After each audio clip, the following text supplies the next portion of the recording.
அது ரெண்டாவது கேள்வி வந்து கேட்டால் எங்கள் வாக்கு சொன்ன மாதிரி நாங்கள் பள்ளியில் நாங்கள் மாவட்டத்தை தான் போகணும்.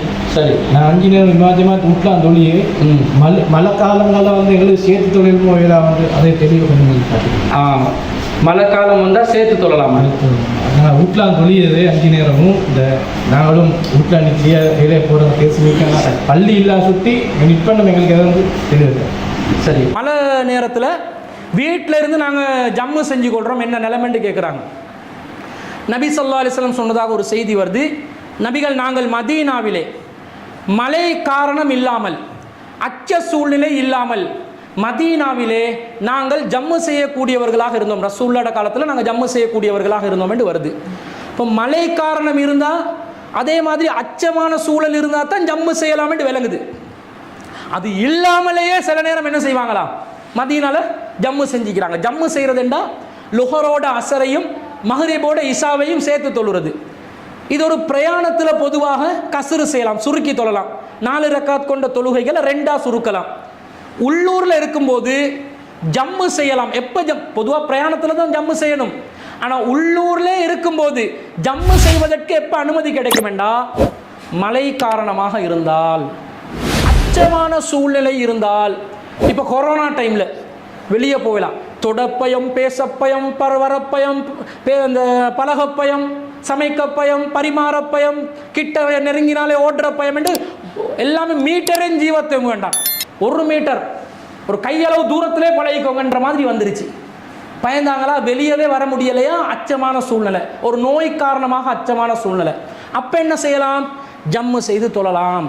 அல்லது தேர்தல் நாள், எங்கே என்ன நடக்குமோ தெரியாது, கட்சிக்காரங்களை அடித்து கொள்ளுவாங்க, கர்ஃப்யூ போட்டான், வெளியே வரவானம் என்னான், ஊரடங்கு சட்டத்தை போட்டான், அச்சமான சூழ்நிலை, தாராளமாக என்ன செய்யலாம், எங்களுக்கு வந்து ஜம்மு செய்து கொள்ளலாம். இந்த 2 காரணமும் இல்லாமலும் உள்ளூரில் நபி ஸல்லல்லாஹு அலைஹி வஸல்லம் அவர்கள் ஜம்மு செய்து தொழுதிருக்கிறார்கள் என்று நாங்கள் செய்திகளை பார்க்குறோம். அப்போ மழை பெய்தால் ஜம்மு செய்து தொழலாம். லொஹர அசரோட மஹ்ரிப இஷாவோட ஜம்மு செய்து தொழலாம். ஆனால் என்ன செய்கிறாங்க தெரியுமா, நம்மாக்கள் மனசாட்சி இருக்கணுமா இல்லையா? இப்போ விரல் ஆட்டணும் இஸ்லாம் சொல்லிச்சு. விரல் ஆட்ட சொன்னோடனே நம்மாக்கள் எப்படி ஆட்டுறான், ஒருத்தன் ஆட்டுறான், பல்ல போய்ட்டு அவ்வளோ ஆட்டுறான். ஆட்டினோடனே பக்கத்தில் இருக்கிறவங்க பார்க்க போல எரிச்சல், செய்தானுக்கு எரிச்சல் வரும் தானே, அவனுக்கு எரிச்சல். நபி வழியை செய்யும் போது அவன் எரிச்சலில் கத்துறான். இவனும் அவன் எரிச்சலை தூண்டுற மாதிரியே உருன்றான். சில பேர் என்ன செய்வான்டா, ஆட்டுவான் போயிட்டு பட்டும் படாமலும், அவன் அங்கிட்டு பார்க்க போல கீழே ஆக்குறது, இங்கிட்டு பார்க்க போல மேலாக்குறது. அதாவது நபி வழியையும் செய்யணும், அடியும் விழுந்துடக்கூடாது. அவன் எப்படி 2 in 1.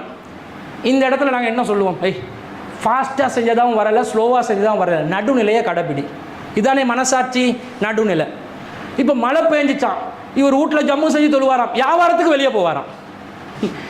கல் பிஸ்னஸ் வருது, ஒருத்தர் வந்து அதை காட்டுறதுக்கு வர சொல்கிறாரு, அப்போ கொடையை பிடிச்சி கொண்டு வெளியே போவாராம். இது வந்து நான் பொதுவாக சொல்கிறேன், நான் உங்களோட நிலைமையை கருத்தில் கொண்டு நான் வருவேன், கோவிக்க வேணாம். அப்போ கொடையை பிடிச்சி கொண்டு வெளியே போகிறாராம் வியாபாரத்துக்கு, அதே கொடையை பிடிச்சி பள்ளிக்கு போகிறதுக்கு இயலாவாம். அப்போ இந்த மழையோட நிலைமை என்ன, கொஞ்சம் தூறல் வந்தாலே ஜம்முவா? அது இல்லை. எப்போ ஜம்மு செய்யலாம், எங்களுக்கு சலுகை தானே தரப்படுது. எப்போ சலுகை, முடியாத சூழ்நிலை, வெளியவே போக முடியாதா, முடியாத சூழ்நிலை வருகிறதா, அப்போது நீங்கள் என்ன செய்யுங்க, ஜம்மு செய்து கொள்ளுங்கள். இதானே அடிப்படை. கடைக்கு சாமான் வாங்க போகிறோம், கறிப்புளி வாங்க போகிறோம், வியாபாரத்துக்கு வெளியே போகிறோம், கொடையை பிடிச்சிட்டு போகிறோம், பைக்கில் போகிறோம், வாகனத்தில் போகிறோம், அதுக்கு மட்டும் வெளியே போகலாமா? தொழுறதுக்கு மட்டும் மழை காரணம் தொழுகண்டா மனசாட்சி அடகு வைக்கிறோம். அப்போ அதில் நாங்கள் நீதியாக நடந்து கொள்ள வேண்டும். வெளியே சாதாரண செயல்களுக்கு போகலாம் என்றால் அதுக்கு மழையை காரணம் காட்டி ஜம்மு செய்யணும் என்றது இல்லை. போகவே முடியாத சூழ்நிலையா ஜம்மு செய்யலாம். ஆனால் சகோதரர் என்ன கேட்குறாருண்டா, நமக்கு தொழுறத்துக்குரிய பள்ளி வாசலே பக்கத்தில் இல்லை, ரொம்ப தூரம் போக வேண்டி வருது. இந்த மாதிரி ஒரு சூழ்நிலையில், நபி வழி அடிப்படையில் பக்கத்தில் தொழுறத்துக்குரிய ஒரு நிலை இல்லாத சூழ்நிலையில் பிதத்வாதிகளை பின்பற்றி நான் தொழ விரும்பலை என்ற காரணத்தினால் நான் வீட்டில் ஜமாத் செய்யலாம் என்றால் தாராளமாக செய்யலாம். அது மார்க்கத்தில் எந்த ஒரு தடையும் இல்லை. ஒரு முறை நபி ஸல்லல்லாஹு அலைஹி வஸல்லம் சொல்கிறாங்க, நீங்கள் யாராவது ஒருத்தர் அவங்களோட ஆட்சியாளர்கள் வரும்போது அவங்க தாமதித்து தொழுவிச்சாங்கன்னா நீங்கள் என்ன செய்யுங்க, அவங்க உரிய நேரத்தில் நீங்கள் தொழுந்து கொண்டு அவங்க தாமதமாக தொழுவிக்கிற நேரத்தில் நீங்கள் ஜமாத்தில் வந்து சேர்ந்துக்கோங்கன்றாங்க.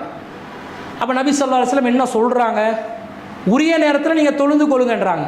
அப்போ அவங்க உரிய நேரத்தில் பள்ளிக்கே வந்து தொழணுமா? அதாவது இமாம் ஜமாத்துக்கு ஆள் வரமாட்டாரே, வீட்டில் தொழுந்திருப்பார். ஜமாத் நடத்துகிறாங்க தாமதமாக, அப்போ பள்ளிக்கு வந்துட்டீங்களா, அப்போ பள்ளியிலையும் சேர்ந்து தொழுங்க. வீட்டில் இமாம் ஜமாத்தை தாமதமாக்கி, தொழுகையை நாசமாக்கி, தொழுகையை சாகடிச்சு, தொழுகையை இல்லாமாக்கி ஒருத்தன் பாத்தில் பண்ணுறான், அந்த நபரை பொறுத்தளவில் நான் விரும்பினாத்தான் அவனை பின்பற்றி தொழணும், கட்டாயமெல்லாம் கிடையாது. சிறுக்கு செய்கிறவனை பின்பற்றி தொலையலாது. விதத் செய்கிறவனை பொறுத்தளவில் நான் விரும்பினாத்தான் அவனை பின்பற்றி தொழணும். விரும்பலையா, நான் நபி வழிப்படியே ஒரு தொழுமிடத்தை அமைச்சு கொண்டு நான் தொழுவேன். யாரும் அப்படி செட் ஆகலையா, நான் வீட்டில் தொழுந்துட்டு போகிறேன். என் மனைவி மக்களுக்கு நான் ஜமாத் நடத்திட்டு போகிறேன், என் பெற்றோர்களோட சேர்ந்து என் பிள்ளைக்குட்டிகளோட சேர்ந்து நான் ஜமாத் நடத்திட்டு போகிறேன் ஒருத்தர் முடிவெடுத்தா எந்த வகையிலும் அது நபி வழிக்கு மாற்றமானது இல்லை. அந்த மாதிரி சிச்சுவேஷனில் ஒரு மழை காரணமாக வந்து பள்ளியே பக்கத்தில் இருந்தால் போயிட்டு இருக்கலாம், ஆனால் ரொம்ப தூரமாக போக வேண்டி வர்ற மாதிரி ஒரு சிரமம் இருந்தால் அந்த நேரத்தில் என்ன செய்யலாம்? தொழுறது மார்க்கத்தில் தடையில். இஸ்தஃப்தி கல்பக்க, உங்களுடைய உள்ளத்தில் ஃபத்துவா கேளுங்க, உங்களுக்கு தெரியும் எது சரியானதுண்டு. மார்க் அடிப்படையில் ஆதாரம் இருக்குது. இதை இப்போ நடைமுறைப்படுத்துவது மனசாட்சிக்கு உகுந்ததா? மார்க்கம் வந்து உங்கள்கிட்ட தீர்ப்பு கேட்க சொல்லுது, அந்த மனசாட்சியின்படி தீர்ப்பளிச்சுக்கும்.